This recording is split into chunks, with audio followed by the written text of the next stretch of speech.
What's up, everybody? It's your boy Kahuna Silver here on YouTube. Um, I had to talk about this once again. A couple weeks ago, I had posted a video talking about Sonic Forces running on the Switch. And now, you know, me, I do my research and all that stuff, and and and this is where one point where I'm really gonna have to use it to my advantage here, because apparently a lot of people are still getting it twisted up in their mind that Switch is so weak and it can't do what PlayStation 4 and Xbox and PlayStation 4 can, PlayStation 4 and Xbox can, but got tongue twisted there. So let me go ahead and tell you what's going on. Okay, so Switch and PS4 got demos. One in Japan for the Switch, understandable, portable consoles. They're killing it over there in Japan. While over here in America, PlayStation 4, which is the most popular console, you know, is getting a demo over here, and they have different styles of the demo. 60 second limited in Japan, and the full version over here in America. That's the way the demos go over here. All right. So Sonic Forces got two demos on Japanese eShop and PlayStation shop. All right.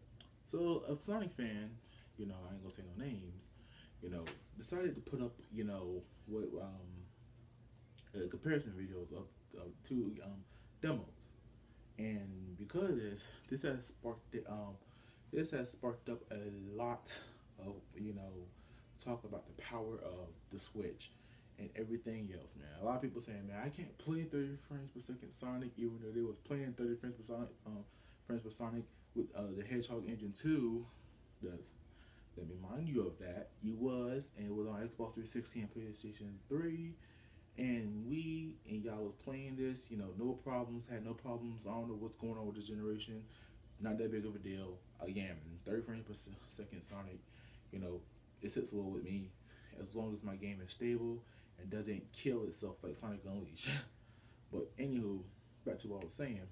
This has sparked up an argument again about the Switch power, and people, I've seen more people saying, yeah, Switch, yeah, F the Switch.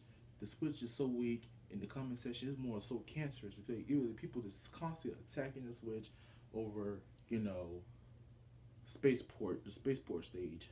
Okay, so let me go down with you. So if in this comparison video, Green Hill is basically one-to-one identical. It's where in Spaceport, I said Space Hill, in Spaceport, where the game takes a difference. Alright, and you can tell that Spaceport was a much more worked on stage early on than the Switch version is. Alright, so a lot of the early stages in the Sonic Forces on Switch is going to look identical versus the later half of the stages, which is not going to look as, polished. So, I want to bring up to you again the interview and read some notes from it just to show you what I was talking about, man. So, when they was talking about, the development of this Switch, here it is. I'm gonna read you some of the interview. Okay, the team was already committed to porting the game to the Switch from the very beginning, even before anyone really knew what this system would be. Okay, lack of knowledge. One of the challenges was that the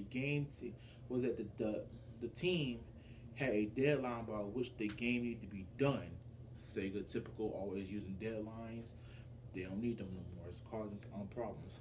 By which the game needed to be done, and the mysterious hardware they need to work on. Okay, still lack of knowledge. Like I said in my video, they didn't know what the world of Switch was.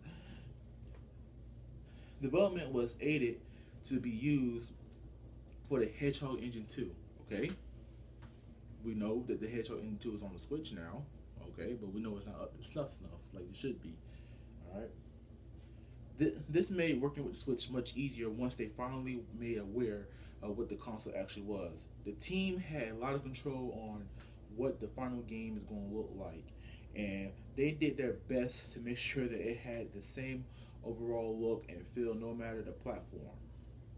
Okay, basically saying we're trying to make the game look just as much good as it is on PlayStation and Xbox. Development on the Switch version was started after the other platforms. Listen, after the other platforms.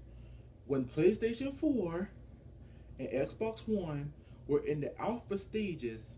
Alpha, that's an almost done stage. Sega was at the point in which they could run only one stage of the game on Switch, and felt like what they were aiming to. Even if the core content of the game was done, much of the development of the on the Switch came right at the end. Again, timing. That's another lack of knowledge and timing. It came at the end. In order to customize Sonic Forces to make the best out of the hardware, they had to customize it in order to make it get to the stage where it's at. They had to customize it because it came so late.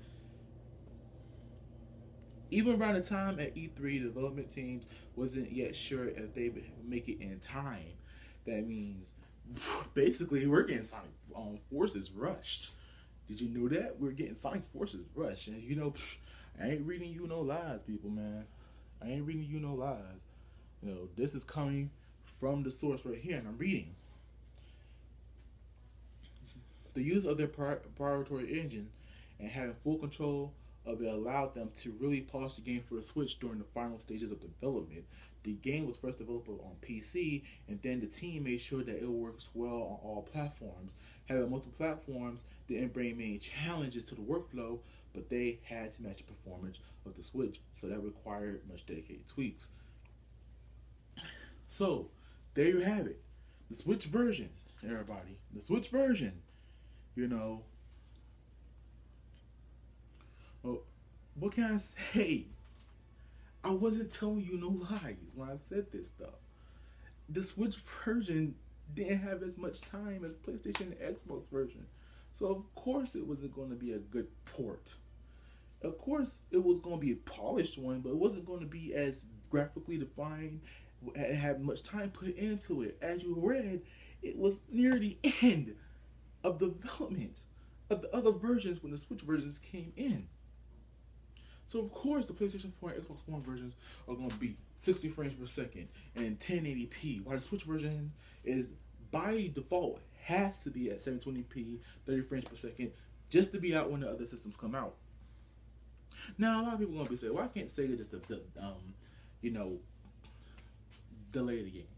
There's a reason for that, and I got a reason for why Sega didn't want to develop the Actually, I told it to a person in the comment of my video why that was the delay in the game might actually affected Sonic Forces on Switch. But again, they're polishing up the game, making sure the game is working right, getting right. The game so far, people who played the demo and have played it enough says it works well on Switch, and it's a great port. It's a good port of Switch. It's not really no frame rate drips or nothing like that. The textures are all good. It looks nice on the Switch, and that's a good thing. So I'm just here to tell you once again that Sega,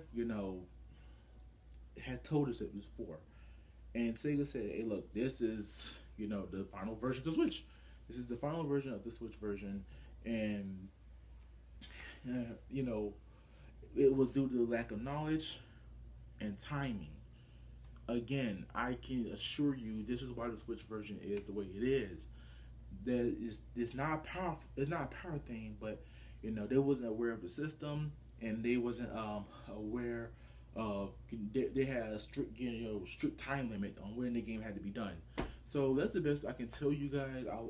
I want to tell you again, but I'm telling you, read the article. I'll post the article in the description below just so you can read that article, just to tell you I'm not lying. I'm not lying, people. I wasn't lying when I told you this the first time. So feel free to use it again. I'm sorry I have to tread back to it, but these demos and this comparison video, it really sparked up the issue again, and it's not helping the Switch. But this is the only thing that can help the Switch. There is a reason, and Sega already put it out there, why the Switch version is what it is. Feel me? Feel me? So, with that said, man, I hope y'all understand that Sega really didn't have, things was up against Sega's wall, lack of knowledge, timing. You know, Sega really brought that timing thing on themselves because you know Sonic Forces have a deadline, and you know deadlines doesn't really work out in the long run. If you need time to work on a game, just delay the game, and that's the only thing I got to say to Sega, man. If you really want to work with the system, get more handsy with the system, delay the game so you can get the work properly. So, anywho, it's your boy Kahuna Silver here on YouTube. I'm signing out and deuces. I'm sorry again that this is a repeat of another video, but you know, sometimes you have to do it. Sometimes you have to do it. So, anywho, I'm out. Deuces.